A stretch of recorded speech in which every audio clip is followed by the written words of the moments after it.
We found Anthony Forrest. Hey, Anthony, great to meet you. Good to meet you. Tell us about your main character. Main character of the Sandtrooper in A New Hope. And it had quite a distinction, really. First character ever to have a Jedi Mind Trick played on him. That's true, and I still think I'm suffering from it, actually, after last night. Wasn't anything else, was it? No, it was quite unusual also because it's kind of interesting how that scene, even though it's a small scene, has become part of the lexicon of cinema. These aren't the droids you're looking for. These aren't the droids we're looking for. And everywhere in the world now, people use that, these aren't the droids we're looking for. I was told yesterday by someone who's in the military, who was in Iraq when they did Roadblock.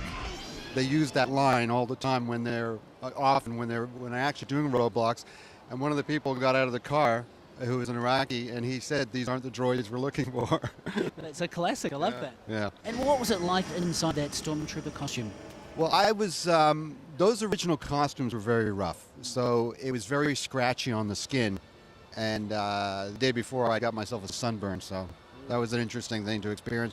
But they were also quite flimsy, so you don't see it on the film, but there's some duct tape happening there in the background as well.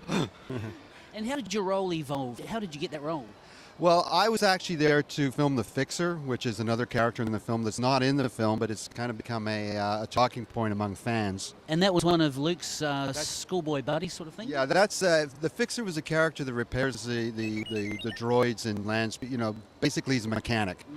So he's a grease monkey out in the desert. When I got to the set, George said, "Can you do me a favor and put the uniform on and play the scene with Alec Guinness?" Tell us about your friendship with Alec Guinness. Yeah, I got to know him from that. Hello there.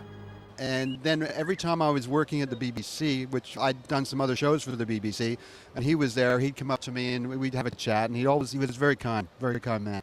Nice gentleman, huh? Yeah, he was a real Jedi.